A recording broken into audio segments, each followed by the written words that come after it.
Salut les amis. Alors, une nouvelle fois, une petite vidéo vite fait parce que je vais travailler après. Aujourd'hui, galère, il faut que j'aille travailler. Bon, là ça se lève un peu, mais ce matin c'était le déluge. Il est tombé des trompes d'eau.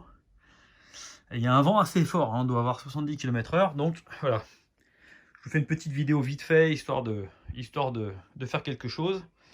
Donc là, je vous présente mon under blanket. Donc qui va sous le sac de couchage. Sous le hamac, pardon, je vais pas y arriver. Donc de la marque Carinthia. Donc Carinthia, tout le monde connaît, ils sont très connus pour faire du matériel militaire, tactique, et entre autres leur sac de couchage Défense 4 que tout le monde connaît avec le Tropen, qui sont les plus connus pour ne citer que. Voilà. Avant j'avais le DD Amok Under Blanket qui était très bien, j'en ai été très content. Que j'ai vendu il n'y a pas très longtemps. Je vais pouvoir le comparer à ce que je connais, donc je vais pouvoir le comparer au DD Amok et vous dire mes impressions. Voilà, donc à savoir que j'avais acheté le DD Amok parce que je voulais, depuis le début je veux le Carinthia, mais le Carinthia il faisait énormément de communication dessus, mais j'avais trouvé aucun magasin où je pouvais tout simplement le trouver. Donc j'ai été obligé de m'acheter le DD Amok, enfin pas obligé parce qu'il était loin d'être mauvais, hein. Mais je m'étais rabattu sur le DD Amok. Donc on va dire peut-être un an, même pas un an après, 8 mois après, donc j'ai réussi sur un site par miracle à trouver le Carinthia. Donc à savoir que la référence c'est HUC 180. Et donc dès que je l'ai vu, je l'ai acheté. Voilà, la couleur elle est super. Alors les matériaux sont les mêmes que sur les sacs de couchage, même couleur, même matériel, vraiment même matériaux. Donc on retrouve ce joli kaki de chez Carinthia que vous aimez tous et que j'adore personnellement, qui fait très bushcraft. Et ce qui est sympa, c'est qu'à l'intérieur il est noir. Donc ce qui est très sympa, c'est que par exemple, si vous voulez vous en servir par terre de couverture, vous pouvez mettre le côté noir, côté sale, on va dire, et ça ne se verra pas. Et je trouve ça plutôt pas mal. Et inversement, s'il fait vraiment froid, vous pouvez mettre le côté noir à l'extérieur, puisqu'on est sur le même tissu que le kaki, hein, on est exactement sur le même tissu. Et donc, vous pouvez choisir le côté que vous avez envie. Et donc, le côté noir peut se gorger un tout petit peu plus de chaleur s'il fait par exemple un beau soleil, mais qu'il fait froid par exemple en montagne. Ça peut être intéressant d'avoir le côté noir à l'extérieur. Ensuite, donc, en termes de qualité de coupe, vous voyez que c'est un parfait rectangle. Donc, ce qui est intéressant aussi, c'est que moi, personnellement, je m'en suis servi d'isolation pour mon hamac, d'isolation. Mais je m'en sers aussi de couverture. Vous voyez, il fait une couverture parfaite pour y dormir dedans. Donc, ce qui est hyper intéressant, c'est qu'il est suffisamment long pour pouvoir, puisque la longueur, alors attendez, je vais vous le dire tout de suite, il fait 2 mètres de long par 150 de large. Donc vous pouvez les en servir de sac de couchage tout simplement. Donc il est super confortable en sac de couchage. Donc il est suffisamment large pour pouvoir, même s'il n'est pas fermé, vous recouvrir complètement. Et en couverture, il est juste fabuleux, hein. Moi, en tente, l'autre jour je l'ai pris, j'ai dormi, il m'a servi de couverture tout simplement. J'ai pas du tout eu froid alors qu'il faisait 10 degrés dehors. Et la qualité est assez sympa. Il a beaucoup plus de gonflant que le DD Amok.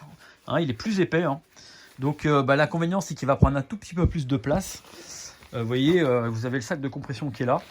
Et par contre l'avantage c'est qu'il va être forcément plus chaud.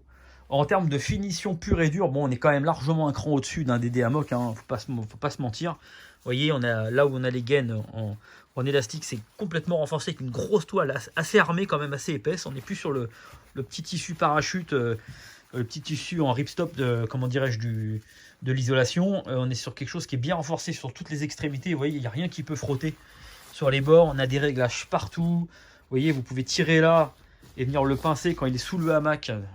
D'ailleurs, en parlant de ça, quand je ferai un bivouac, j'essaierai, quand j'aurai mes 1000 abonnés, je vous ferai un live et je vous ferai une présentation quand il sera directement mis sous mon ARS. Et ce que j'aime beaucoup aussi, c'est que donc plein de réglages partout pour le suspendre, l'attacher. Donc ça, c'est très bien fait. Donc il est très isolant. Ce que j'aime beaucoup, en fait, c'est que mes sacs de couchage ont exactement le même matériau, du coup, et donc j'aime bien, c'est propre. Moi, je suis quelqu'un de maniaque et j'aime bien avoir tout le matériel de la même couleur, surtout en bushcraft, hein. Et de la même marque, je trouve ça plutôt sympa. Et quand vous avez le hamac Ares qui est noyé dans le under blanket avec le défense 4 dedans, et c'est sympa parce que c'est la même couleur, c'est propre, c'est nickel. Il n'y a pas 8 couleurs différentes Et moi j'aime bien quand c'est classe, quand c'est propre et que ça ne se voit pas. Et donc voilà, donc très très bon produit, moi j'en suis super content, je l'ai utilisé peut-être 4-5 fois peut-être. Donc il n'a pas bougé, hein, j'ai pas d'accro, pas de trou, rien, bon je fais hyper attention. Et donc le sac de compression aussi qui est vendu avec, qui est de super belle qualité. Donc très renforcé dans une toile très épaisse, hein, vous voyez. Bon la contrepartie de la chose c'est que c'est un peu plus lourd, mais en bushcraft c'est pas très grave. C'est super bien fini, c'est propre, c'est costaud. On sent vraiment que c'est du haut de gamme quand même. Hein. Vous voyez, il y a encore l'étiquette que j'avais laissée dessus. Donc, je l'avais laissé, j'avais même pas pris la peine de l'enlever. Donc voilà. Donc vous voyez, moi mon matériel, j'y prends super soin. Hein. Il n'est pas traîné dans la terre, il n'est pas... Voilà. Donc voilà, présentation de l'Under Blanket. Donc si vous voulez vous isoler du froid dans un hamac, et écoutez, c'est le produit parfait. Et je pense que dans les Under Blanket sur le marché, je pense que sincèrement c'est le meilleur. Et donc, encore une fois, si vous avez des questions, n'hésitez surtout pas à me les poser. J'ai peut-être oublié certaines choses. Bon, ça reste simple à présenter, hein. Je vais pas y passer 5 heures. Vous avez compris le système. En tout cas, la qualité est très belle. On a l'épaisseur, on est à l'épaisseur d'un Tropen, en gros, peut-être un peu plus épais qu'un Tropen. Pour ceux qui connaissent le Tropen, donc voilà, pour situer l'épaisseur de l'isolation, on est entre le Tropen et le Défense 4, quoi. Voilà, donc super produit. Bon voilà, sur ce les amis, je vais aller travailler. Je vous souhaite une bonne journée. Bientôt la fin. Le 11, pour certains, ça sera la fin, ou quasiment. Et donc ça donnera l'occasion de se faire des petites vidéos bivouac. Allez, passez une bonne journée, à bientôt, ciao.